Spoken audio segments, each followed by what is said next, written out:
Thank you everyone for making the time today. Really excited to join the Hyperledger Global Summit and tell you more about what ConsenSys is building on the top of Hyperledger Besu, and specifically what we are building in the context of retail CBDCs. So my name is Charles Diossi. I'm the managing director for ConsenSys in APAC.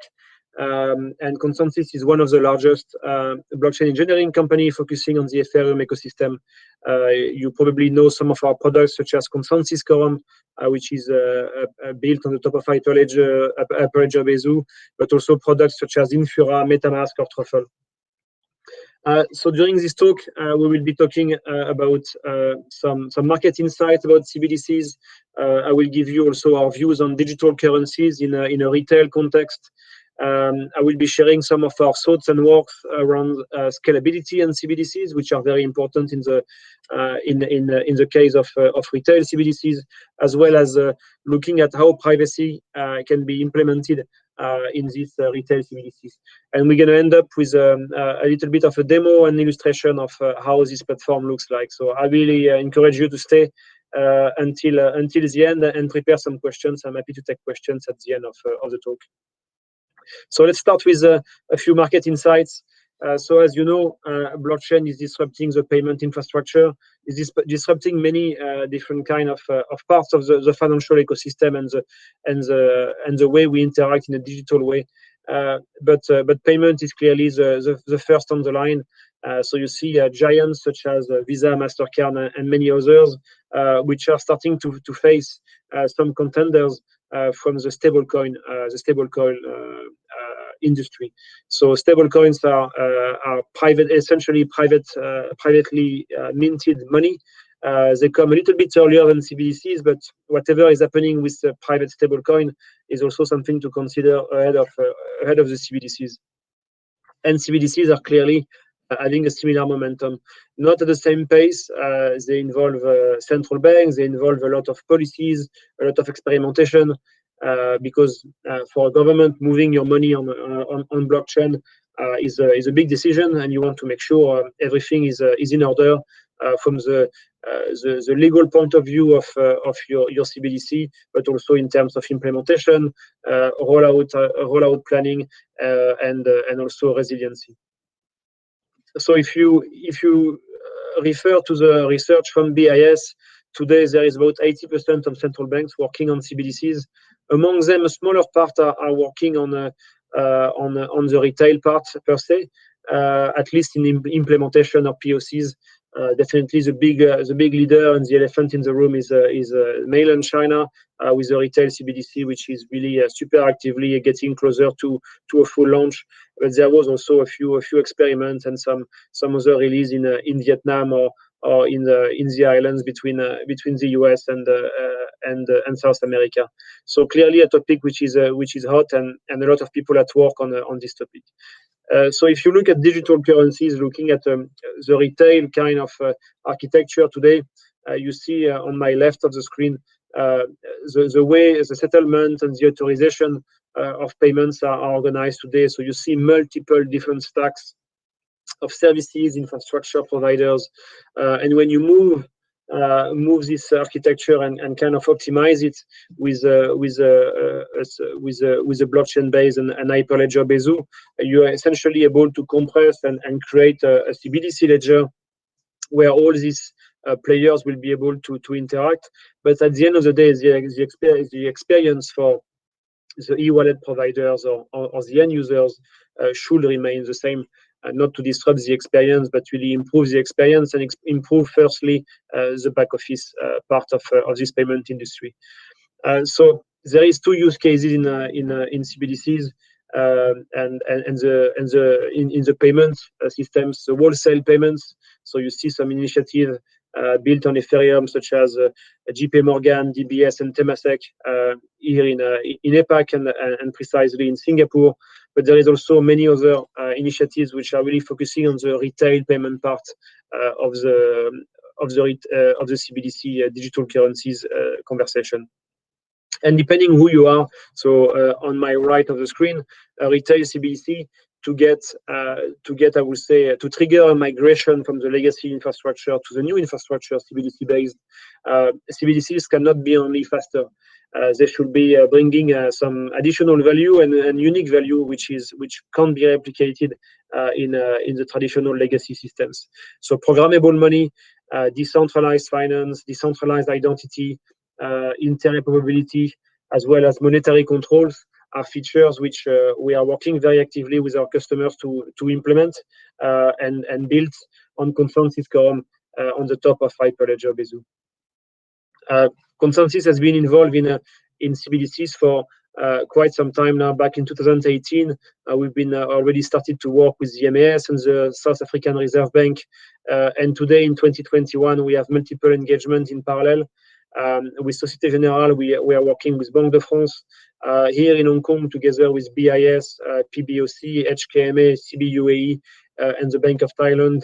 The project MCBDC Bridge is doing very well and keep expanding, as well as in Australia with the Reserve Bank of Australia. We are building a syndicated loan platform powered by CBDCs. So multiple projects.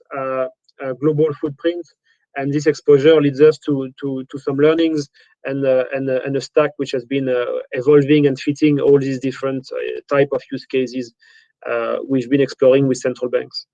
So if we focus now on digital currencies, essentially moving your CBDC to a blockchain-based platform, and precisely here on an Ethereum platform, you are solving the risk of double spend. And this risk of double spend is really one of the initial proposition of blockchain systems, and it brings a digital currency type of operations much more efficient and cheaper to run, as well as auditable in real time and working 24/7.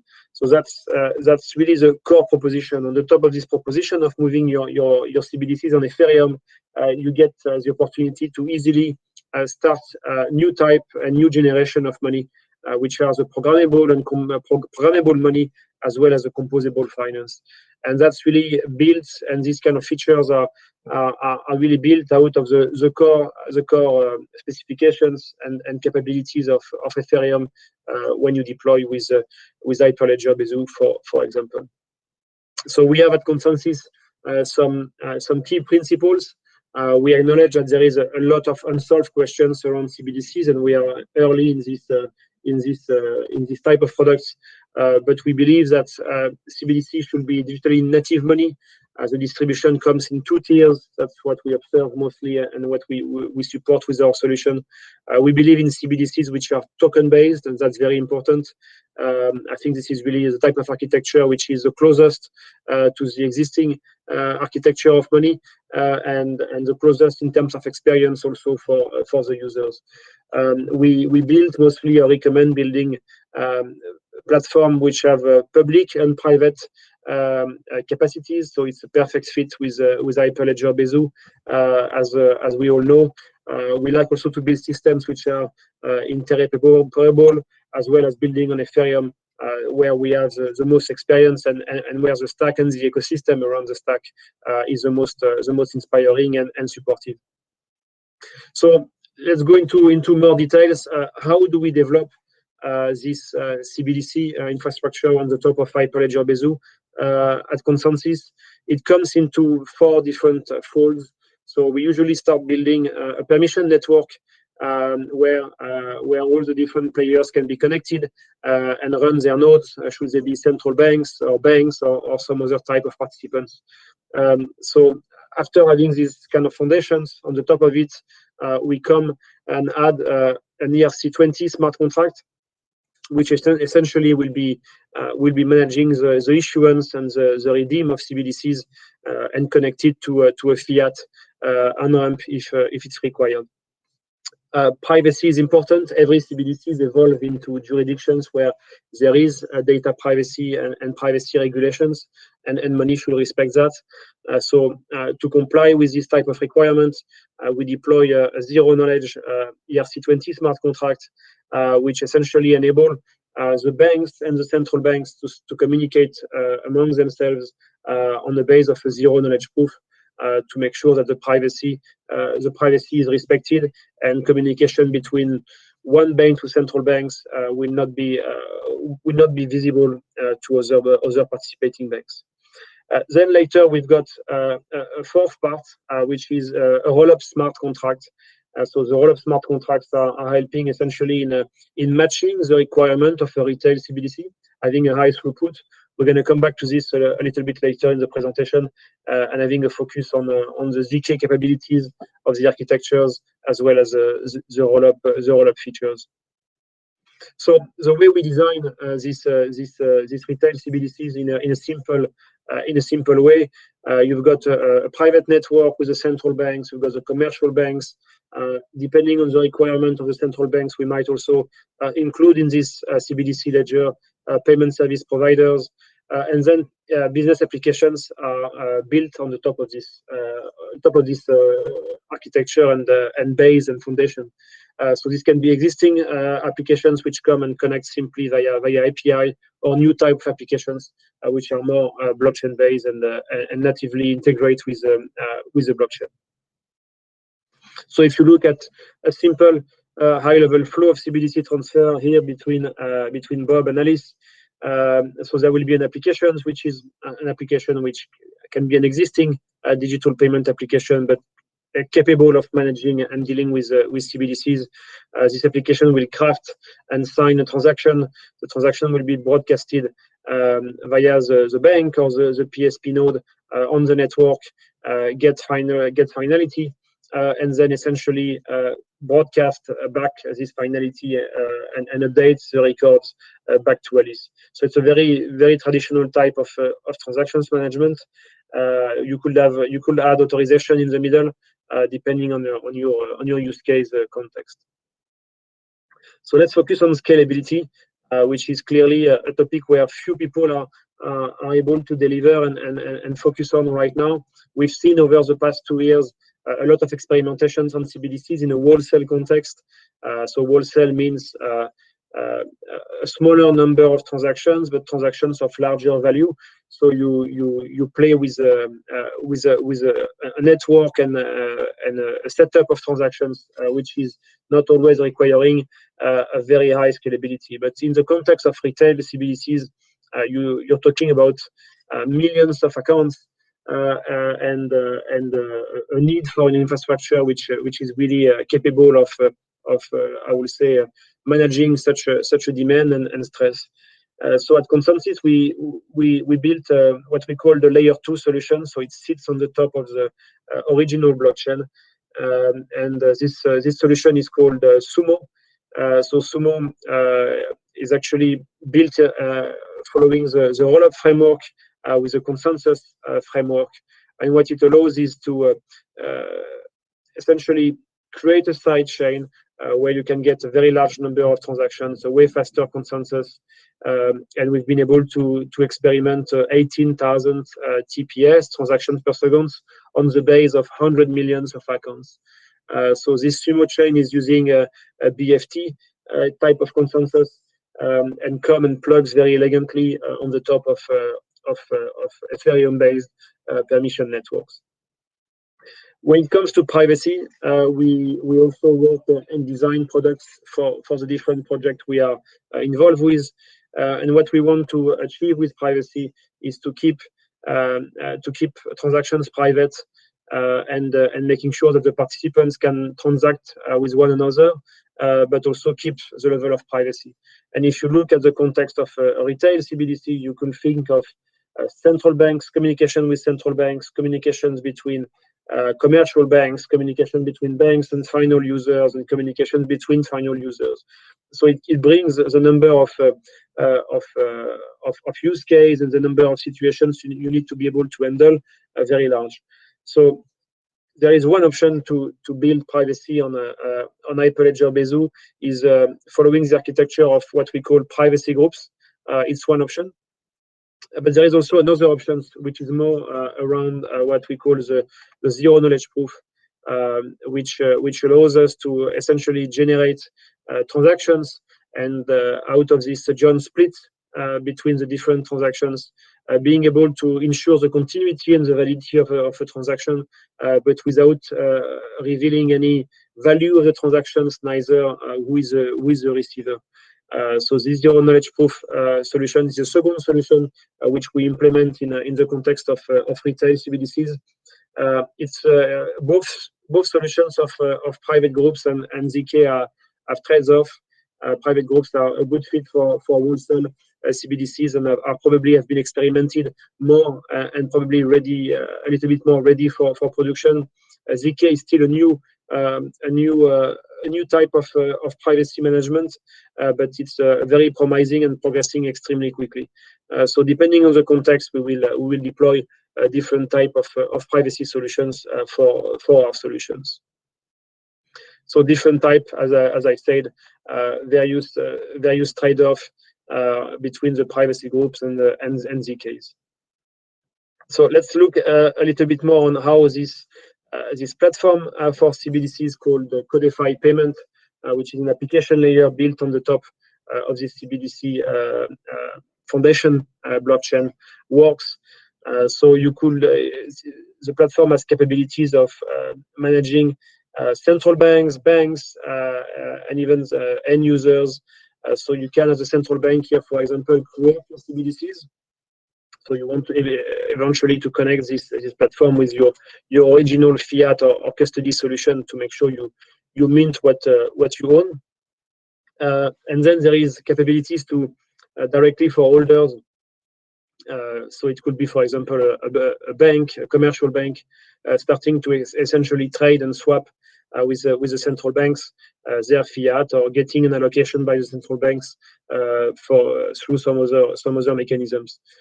So you see here two types of users between the direct bank, the direct holder as a bank, and the issuer as the central banks. So all the history of the transactions obviously is recorded, as well as the finality of the transactions. And depending on the requirement and the use cases, there is different type of approvals and approval scales and methodologies to make sure that there is all the governance in place around such a strategic piece of infrastructure for central banks and their banks. If we go lower to the retail users of the CBDCs, you can obviously, as a bank, starting to send money directly. So in this illustration, we show some user interfaces, but obviously the system is ready for API directly.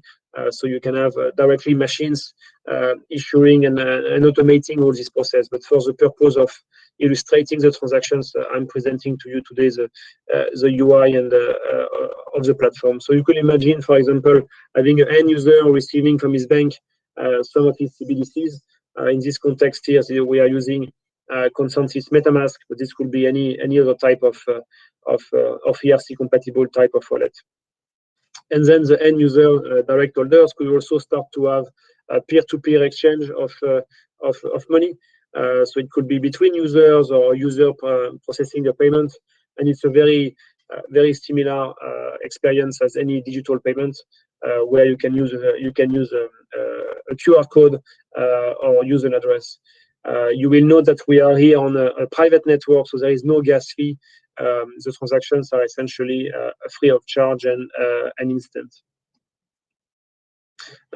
If you look at the requirements from central banks also, should they use the platform for wholesale CBDCs or retail CBDCs, we also make sure that we can ensure that there is all the audit trails as well as the compliance features required for such projects.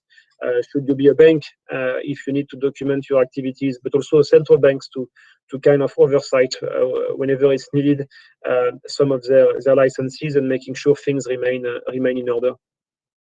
So the auditor of the central banks have specific features, and same for the auditor of the banks themselves, so they can auto-police themselves.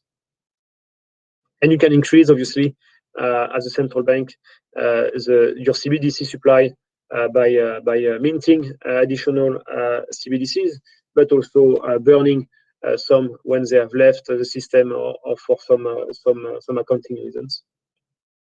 Again, direct final holder do not need to have any gas. it's directly it's an Ethereum type of transactions, but in a context of either a rollup or a permission chain with no gas. Thank you very much. I hope it was useful, and I'm happy to take questions if you have any. Yes, there are actually 2 questions in the chat, and a reminder to everyone, we have 6 minutes left, so please pop the questions in the Q&A as well. Can you see the questions, Cheryl, or? Yes, I'm seeing the question. So I will take the question from the last one. Any institutional users of Codify already? So yes, there is institutional users of Codify today, mostly in the banking sectors around stablecoin issuance. It's the same stack for CBDCs and stablecoin, a few variations, but the same core stack, as well as central banks. So that was the first question. There is another remark: atomic DVP equal EtherGS, better risk mitigations. I'll have a look again at your questions, and I'm happy to take it offline. I'm not sure I capture totally the question here. If there is any more questions, happy to take some. So can you please share any contact that is hiring for blockchain practice in the US? Absolutely. ConsenSys is hiring quite a bit. We have, I think, 100 openings on ConsenSys website right now. So I invite you to go to consensys.net/careers, and you will find the openings over there if you like to consider joining ConsenSys. There was also a question about atomic DVP. Is atomic DVP not the same thing as RTGS? Is it better credit risk mitigation? So it's not the same as RTGS. Atomic DVP essentially is a smart contract which will release payments and collect payments when there is a transactions being made. So at least it's auditable in a faster way, and you can identify if there is a risk or if there is one of the peers in the transactions which is not having, for example, the funds they are providing. So it's not equal to RTGS, and it brings a different value proposition. Great, thank you. We have a last question regarding the demo. So there is some part of the code is available on GitHub, but not everything is open source. So we build a lot of API features at ConsenSys, which essentially accelerate your time to market. So we build on the top of open source software such as Hyperledger Besu, but some of the applications, some of them are open source, others comes with a commercial license. Great. Frenchie Thomas is asking, so in production, how the Ethereum unit gas consumption is managed? Well, that's a great question. So far, the CBDCs for retail have been deployed on rollups. So rollups transaction costs are minimal, if not close to zero. And when we deploy the wholesale CBDCs platform, they are usually deployed in a permission way, where we can essentially neutralize the gas cost, and there is no gas fee. So some applications of CBDCs might be in the future using the mainnet of Ethereum, but the beauty of Hyperledger Besu is the possibility of deploying private and permission networks where you can neutralize the gas fees, essentially make them free, but you can also get a connectivity to the Ethereum mainnet. So there is a gas fee, I would say, considerations when you go to the mainnet and get a global reach. But when you're building a private Ethereum type of architecture, there is no gas fee conversation. And I guess fairly soon, gas fees will be significantly reduced with the upgrades to the London code base or the London upgrade. So absolutely, there is a roadmap for the Ethereum global network, the mainnet, to upgrade to Ethereum 2. So there will be a London fork happening probably by July, and the merge between the Ethereum 1 and Ethereum 2 happening early next year. In the meantime, you have multiple layer 2 solutions which are popping up into the ecosystem, where transactions are high throughput, very fast finality, and very low gas fees. So there is a combination of different solutions from the base layer 1 of Ethereum, which will be upgraded within 6 months in the public mainnet context. But there is also layer 2 solutions for the mainnet. And as I was illustrating earlier, you can also, in a private setup, essentially implement a layer 2. Usually, we don't have a problem of gas in this private setup, but we want to increase the throughput of the network. So we deploy, in this case, a layer 2 on the top of the base layer, so that this layer 2 could bring us to, as I was mentioning, up to 18,000 transactions per second, managing 100 millions of wallets. So it gives you a feel of how ready is the technology for this kind of CBDC in a retail context. So unfortunately, we are out of time. There are still actually very interesting questions. There's a question about lost or stolen coins, comparison with R3 CBDC solution, and the question about the connectivity to mainnet from a private Besu network, and so on. So, Charles, would you be able to tell the audience where to find you? Maybe you want to set up like a, birds of a feather session to answer all of the questions, because I think these are really topics worth discussing. Absolutely. You can contact us by email. Maybe I can share my screen again with just 1 minute. Chrome tab. So you've got my email here, charles.dossy@consensys.net, and you can find also all my contact details on the website of the Hyperledger Global Forum, and I'm happy to take questions offline and exchange, help you to benchmark the different solutions, help you to understand how Hyperledger Besu is the difference and why we are seeing a migration, literally a migration from previous DLT technologies to the Ethereum stack for multiple reasons, from token and account-based solutions, but also this hybrid combination of architectures, which are really a very good fit with what the market wants today.